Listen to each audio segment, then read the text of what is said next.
বইয়ের সাথে কেনাকাটা। জ্ঞানবাবু নিজের পোশাক পরিচ্ছন্ন কেনায় খুবই আনাড়ি। যেটাই কিনে সেটাতেই কোনো না কোনো সমস্যা থাকে। শার্ট কিনলে বেশি টাইট ফিট হয়, নয়তো বেশি ঢিলা হয়।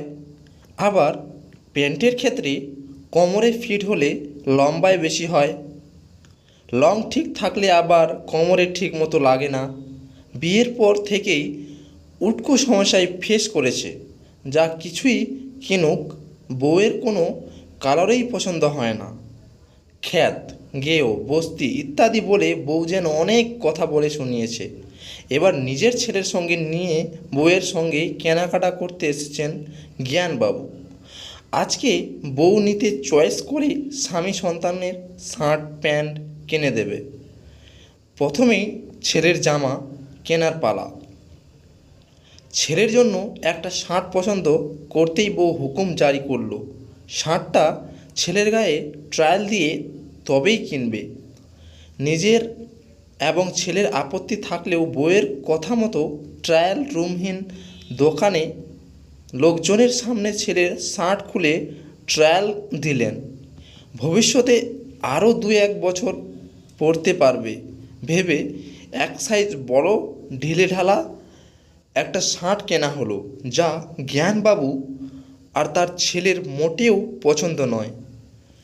এর মধ্যে দোকানে আগন্তুক এর মধ্যে বয়সী সুন্দরী মহিলার সঙ্গে জ্ঞানবাবুর হালকা চোখাচোখি হলো, যা বউয়ের প্রখর দৃষ্টি এড়ানোর সুযোগ পেল না। এবার শার্টের দোকান থেকে বের হয়ে প্যান্টের দোকানের দিকে যেতেই বউয়ের অগ্নিমূর্তির সম্মুখীন হলেন জ্ঞানবাবু। অনেক কাকুতি মিনতি করে সুন্দরী মহিলার সঙ্গে চোখাচোখির জন্য আপাতত ক্ষমা পেলেন। বাসায় কি হবে সেই চিন্তায় জ্ঞানবাবুর অস্থিরতা বাড়তে থাকল। এবার প্যান্টের দোকানে গিয়ে একটা প্যান্ট পছন্দ করতেই বউ সেই একই হুকুম জারি করলো। দোকানে ট্রায়াল রুমে নেই, তাই জ্ঞানবাবু আর ছেলে মিলে ট্রায়াল দিতে অনিচ্ছা প্রকাশ করতে লাগলো।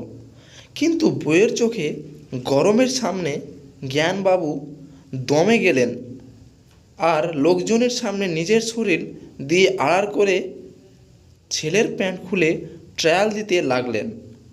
ছেলের করুণ অবস্থা দেখে জ্ঞানবাবু নিজের কথা ভাবতে লাগলেন। নিজের প্যান্ট কেনার সময় যদি বউ এরকম হুকুম জারি করে তবে কি অবস্থা হবে। বউয়ের মৃদু ধমক খেয়ে জ্ঞানবাবু ভাবনার জগৎ থেকে বাস্তব জগতে ছিটকে পড়লেন। ছেলের কোমর থেকে একাই খসে পড়ছে, আবার লম্বাও বেশি এমন একা প্যান্ট কেনা হলো। ভবিষ্যতে আরও 2-3 বছর যেন পড়তে পারে সে কথা চিন্তা করে ছেলের কেনাকাটার পরে বউকে বুঝিয়ে সুঝিয়ে জ্ঞানবাবু বাড়ি ফিরতে চাইলেন। কিন্তু বউয়ের এক কথা, স্বামীর জন্য শার্ট প্যান্ট না কিনে বাসায় ফিরবে না। ভয়ে ভয়ে সৃষ্টিকর্তাকে ডাকতে ডাকতে অনিচ্ছা সত্ত্বেও বউয়ের সঙ্গে প্যান্টের দোকানের দিকে ছুটলেন। যেতে যেতে মনে মনে প্রার্থনা করতে থাকলেন, দোকানে যেন অন্তত একটা লুঙ্গি অথবা একটা ট্রায়াল রুম থাকে।